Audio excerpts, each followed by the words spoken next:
a great pleasure to introduce another Patrons Prize winner to you now, Leader of the Opposition. We had the great pleasure of presenting to Albo some years ago in partnership with Joe Hockey, the Collaboration Award, the inaugural Collaboration Award for the cross-party support they gave to deliver our airport, Western Sydney Airport.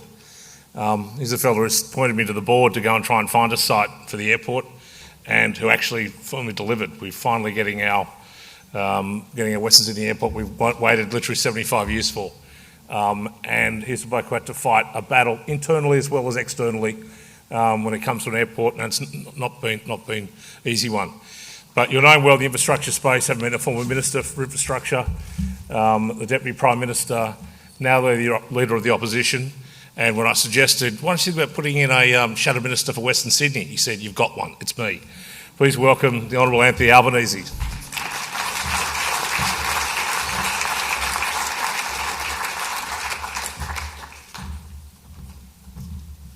Well, thanks very much, Brownie, and it is good to be back at BOOMTOWN with a different title. I hope to be here next year with a different title again. I begin by acknowledging the traditional owners of the land on which we meet and pay my respect to their elders, past, present and emerging. I acknowledge my Shadow Minister, fantastic Shadow Minister for Infrastructure and Transport, Catherine King. I acknowledge also David Borger, I think, is here from the Western Sydney Business Chamber. Andrew Constance, who's just left, New South Wales Transport Minister. We hope to ensure he stays in New South Wales. And I've just been earlier on in today, it is reminiscent being here of the struggle to get a second Sydney airport at Badgerys Creek is indeed a long one. As was somewhere else I was this morning at Western Sydney University at Liverpool campus for a Faith Leaders Climate Summit. Western Sydney Uni started with a Young Labor campaign when Brownie and I were young, and both of us had more hair, and started with petitions around at train stations and really a grassroots campaign. I grew up in Camperdown, in the inner city, in city council housing with a single mum. One of the reasons why I reckon I aspired to go to university was, one, the love of a single mother who wanted something better for her son than she had. She didn't get much formal education at all. But the location, my primary school was St Joseph's Camperdown. It's right next to Sancta Sophia College at Sydney Uni. We use the St John's College Oval for training of rugby league for under sixes and under sevens, etc. Locality matters. It meant to me, I didn't know anyone who'd been to university, but I knew where it was. I could feel it and touch it. And it's one of the things that I think is important for Western Sydney, that we get the physical infrastructure, transport infrastructure, but we get universities, schools, hospitals, everything closer to where people are. It does make a difference. There's a spatial dimension to inequality and to equality of opportunity that is so important. And I did think about that today because I hadn't been to the Liverpool campus there at UWS before.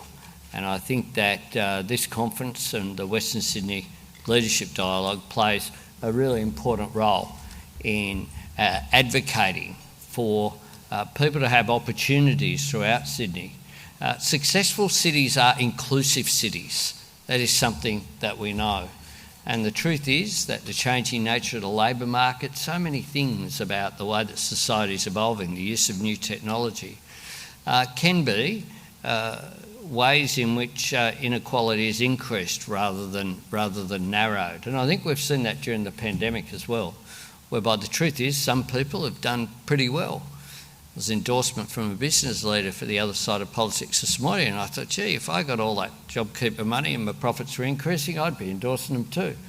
But the truth is that a whole lot of people have missed out, are unemployed, and people in Western Sydney, the truth is that the health advice in this city was to have the same lockdown throughout the city, not to have one lot on one side of the street in my electorate that was under curfew and the other side not. And that made a difference. People in Western Sydney were more likely as well to have to travel for work, and yet they couldn't leave their council area. And that had an incredible impact on this city. But as we emerge from lockdown, we do have a chance to appreciate our city, I think, with fresh eyes, to see what works and what doesn't, to work out how to make Sydney so much more than just the sum of its parts, and to seize the opportunity that is represented by Western Sydney. We must build back stronger after the pandemic, not just try to get back to what was there before, to shape the future rather than let it shape us. The pandemic showed how strong our society was, really, people making sacrifices to help their neighbours and to help their communities.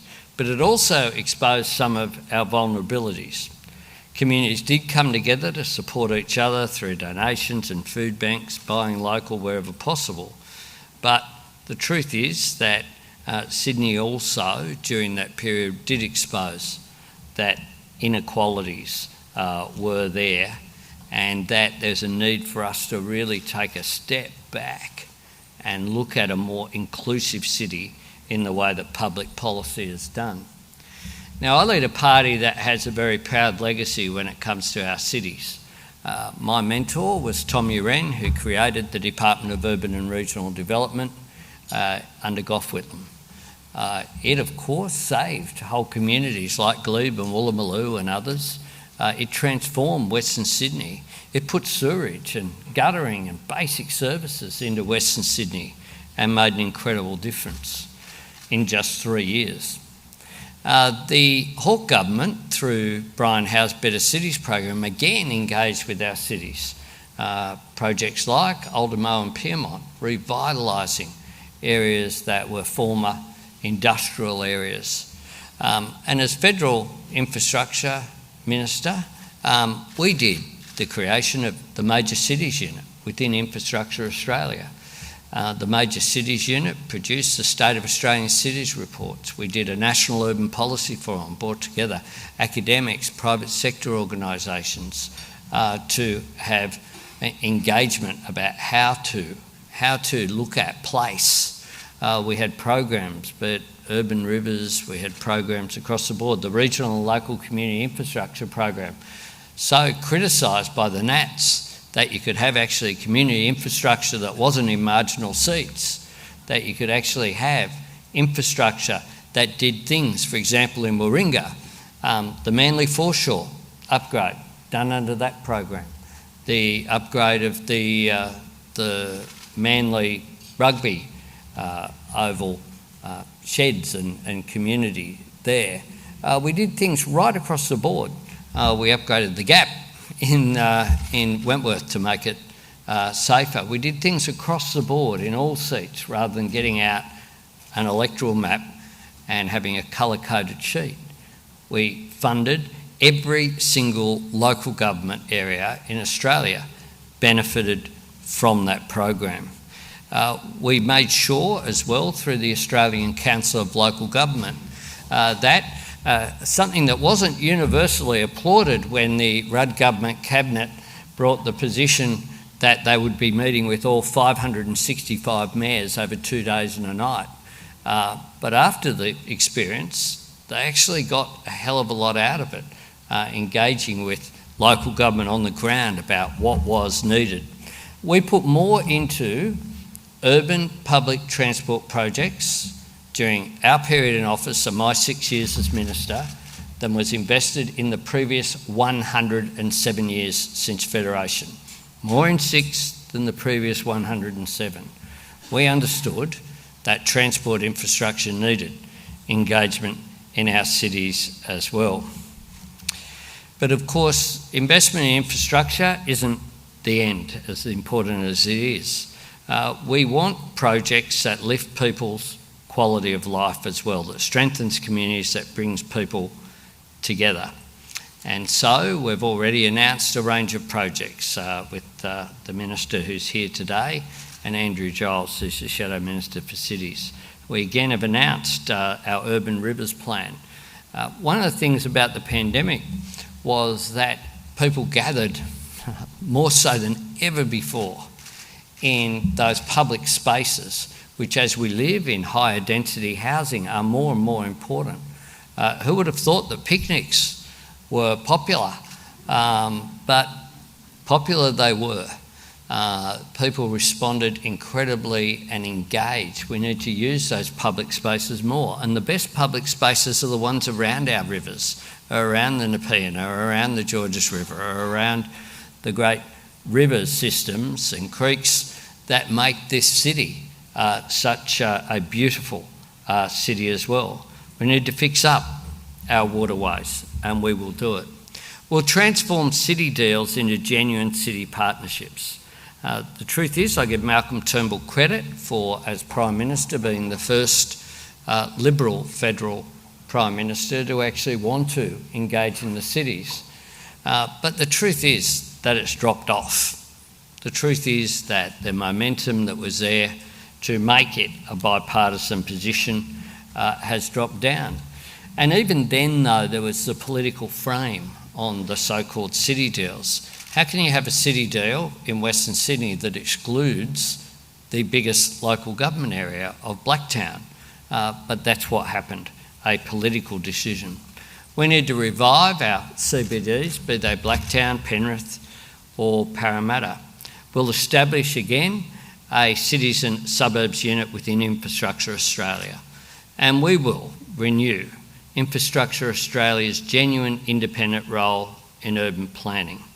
Now, we have been critical somewhat of the appointments in Infrastructure Australia, and Barnaby Joyce, who I wish all the best for recovery from COVID in the United States, but he has said that our criticism is on the basis of some form of elitism. The truth is, we had an Infrastructure Australia board that consisted of Rod Eddington as the chair, Sir Rod Eddington, News Corp International Director, Rio Tinto, British Airways saved it so was knighted, former head of Cathay Pacific, Ansett, Chair of Lion Nathan, across the board, just an extraordinary contributor to the business community. We had Mark Birrell as the Deputy Chair, the only person with any political connections, a former minister in the Kennett government, a great appointment who had been Chair of Infrastructure Partnerships Australia and brought in that cohort of private sector expertise into the position. We had Heather Ridout, we had Kerry Schott, we had Ken Henry, we had Gary Weaven, we had Ross Rolfe, former head of planning, infrastructure, etc. in Queensland. We had Peter Newman to bring the sustainability expertise into that role. We had an extraordinary group of people and a body that was taken seriously. Barnaby Joyce has appointed the former Mayor of Tamworth. Could be a good bloke. Could well be a good bloke. But if I appointed a good bloke, a mate, who'd been a former mayor of, Ashfield, to head Infrastructure Australia, then I wouldn't be taking it seriously. And it shouldn't be taken seriously. It says a lot about this government towards the end of its third term, that it's prepared to make such an extraordinary position. If he's the chair, I hate to see the qualifications of some of the members, because this bloke's been on the council there in Tamworth. Good luck to him. He's retired.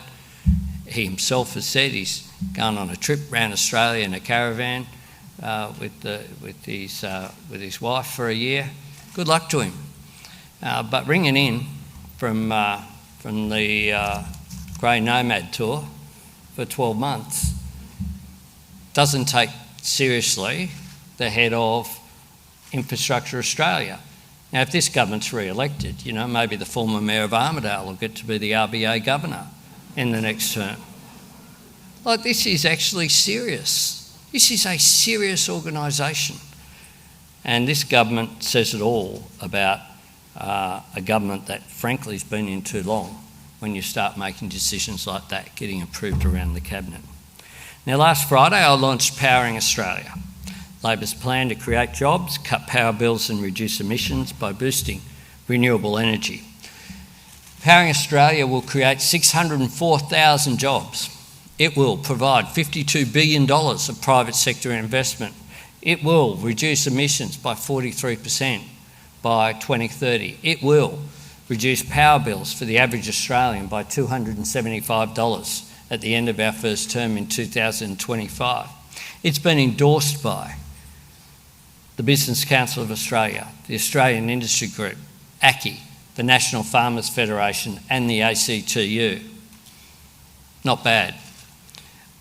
The response to it from the government has been predictable because they can't criticise it, so they make up things and to be critical. But the truth is, this is a comprehensive plan. The truth is that new energy is cheap energy. The truth is there are more solar panels per household on roofs in Blacktown than there are in the old Marrickville Council. Why? Because it makes economic sense, because people save money, because we need to drive economic change by supporting the cheapest form of new energy and by making sure we work with business. I see the exercise in developing that policy has been the continuation of what I did in government, working with people for our common interest. The only way that we end the climate wars, and end it we must, is to elect a Labor government at the next election.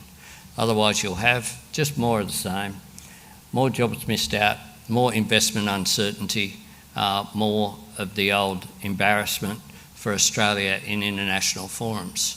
But the truth is, we need to get it right, and we need to do it now. We can't talk about the future of Western Sydney without talking about the Aerotropolis.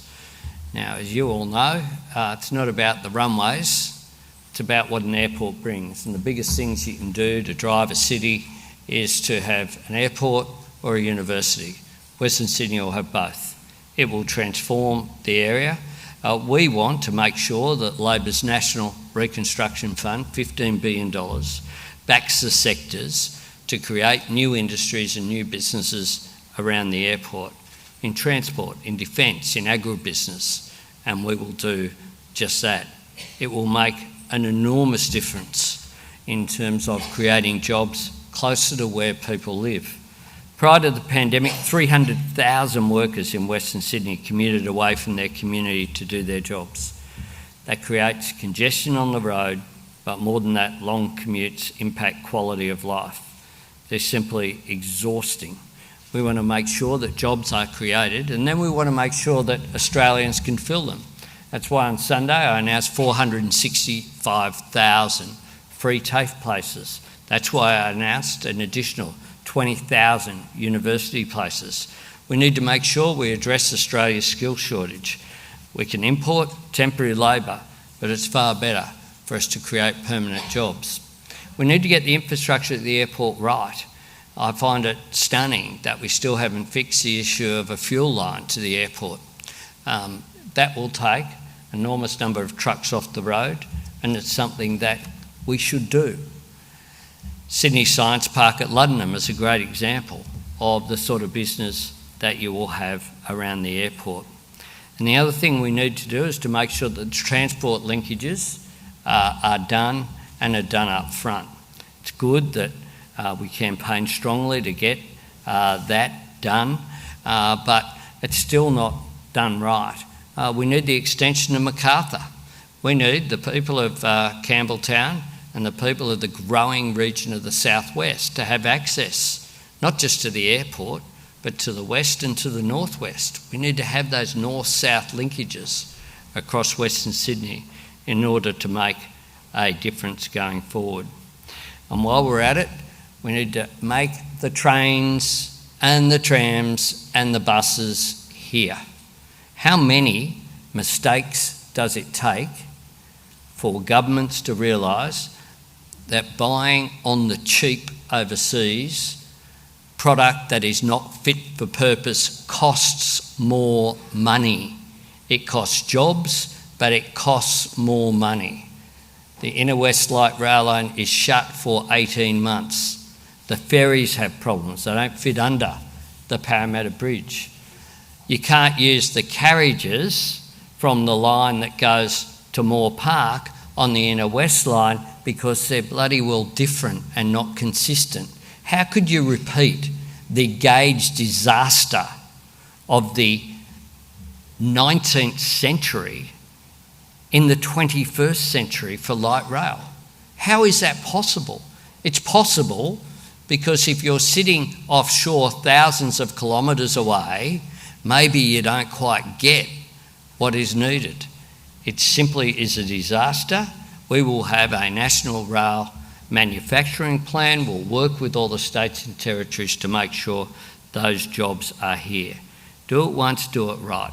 Bit like fibre. I'm sure Paul Fletcher was here before. I'm sure he apologised for the replacement of fibre with copper on the National Broadband Network, which completely stuffed the NBN rollout. But it's not hard. Get it right the first time and you save money. As is now, the government has had to commit additional money in its last budget to go back and retrofit fibre, but we'll fix another 1.5 million homes and get it into the system, and 120,000 homes and businesses at least in Western Sydney will make it happen. I want to also say that we need to look at the cultural life of Western Sydney as well, which is one of the reasons why we've committed to doing a study about moving SBS to Western Sydney. One of Western Sydney's great advantages is its population, the multiculturalism, the languages, the skills which are there. Having SBS located in the heartland of Western Sydney to me makes sense, and that is why we will do a feasibility study into its relocation. The central city is also the area that we need to not forget, such as where we are now. There are some really good projects going ahead, like Parramatta Light Rail is an important project. But we need to make sure that that middle ring not get left behind because it is the geographic heart. In conclusion, can I say the government I lead will seek projects that help to achieve these overarching goals. We have three themes going into 2022.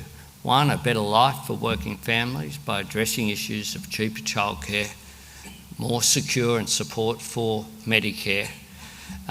Two, secure jobs with better pay and fair conditions. And third, a future made in Australia, powered by renewables. Each of these is critical to shaping a better future for Sydney as a whole and Western Sydney in particular.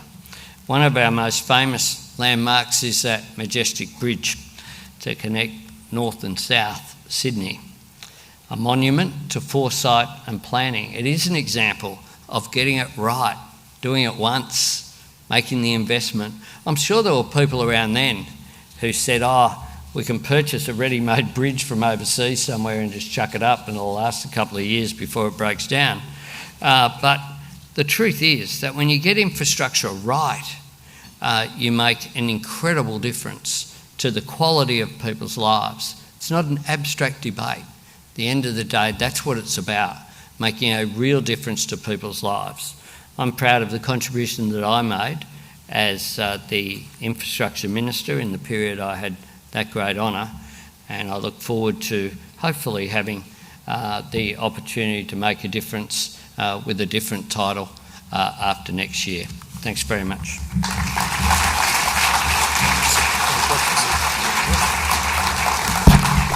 First, it was remiss of me not to also recognise Catherine King, the Shadow Minister for Infrastructure, Transport, and if the polls are to be to believe, mate, that what you say now we can hold against you in May next year as Prime Minister and Minister.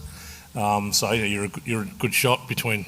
Now I like it because I see the election as a guy I went to uni with against the guy who used to be my deputy CEO. So not that it's all about me, but I'm a fair judge of both of them. How did that work out for him?